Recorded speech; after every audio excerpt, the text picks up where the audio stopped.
we talked to him about an idea we had, which was we wanted to look at the old myths and see if they had a contemporary relevance. And we wanted him to create something for us that would represent this.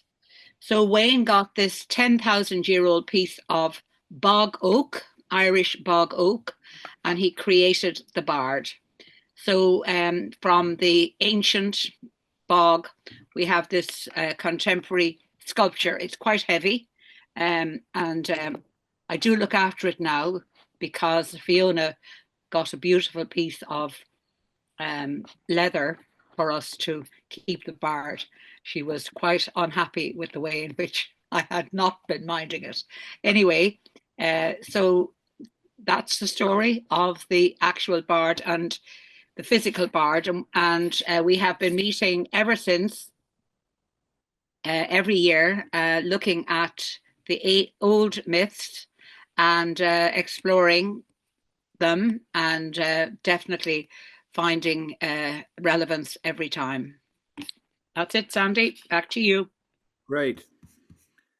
So I'm just going to. Will you spot me, Chow Bang?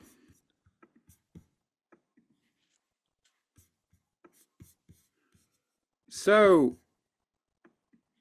the person we're dealing with is this amazing Cesair, whose journey began in northern Sudan, and she, with her partner Fintan MacBochna, the shape-shifting shaman who lived for 5,500 years, and Cesair's journey, and here we have it laid out. It began in northern Sudan, up to Egypt, across to Mesopotamia and Babylon, then down to the land of the Hebrew tribes, and then over to Greece and Rome and Germany.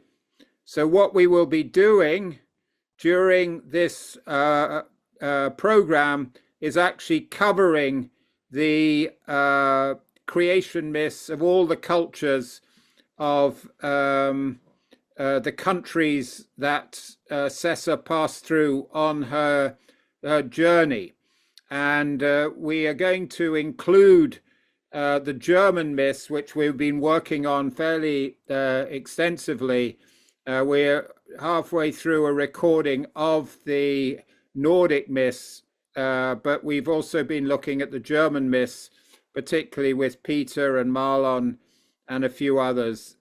So we're going to include the Norse myths and their creation myths this time. So that's the plan. And what we will also be having is a couple of Mythic Minds evenings that are extra but included on Saturdays. And we have two exciting inputs. One is our good friend John Ashton has been immersing himself in the Old Testament. So in conversation, I said to him, why don't you tell us what your experience of reading this canonical work from beginning to end. He makes no claims to be an academic or a scholar in this regard, but I think you'll find his take on having read it from Genesis to Job will be extremely interesting. And then Chow Bang, who's John's son, is also going to do an evening on Chinese and Japanese creation myths. And I think that could also be very interesting. And we may have another later on, possibly the origins of monotheism and how that grew out of the Enuma Elish as well. So that is the plan. And in order to get going, what we'd like you to do is we go into breakout groups, which, as many of you know, is the modus operandi of the bard. The mythic method is we hear stories and we immerse in them, and then we talk about them. We reflect on them, and we uh, talk about how we were touched by them. And from that process, we then become tellers ourselves, and we end up with a retelling. And I think one of the things that's particularly powerful about these myths is they act as they don't make any claim to truth, but they act, I believe, as a sort of mirror.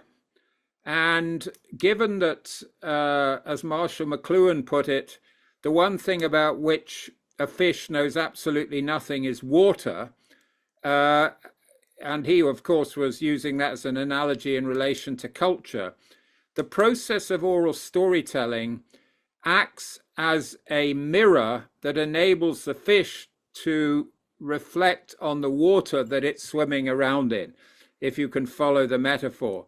It acts as a reflection because the myths are a contradictory mix of both familiar and unfamiliar.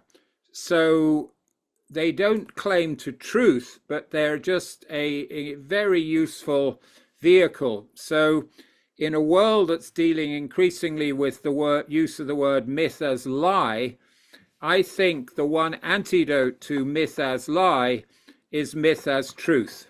So the antidote to myth is myth. So that's very much what we're doing on the Bard. We're telling these stories in the old oral tradition, except today we're doing it more in terms of the Old Testament, those foundations. So, but anyway, into small groups. Just say a little bit about yourself and what drew you to this particular 9 ways. What are you excited about?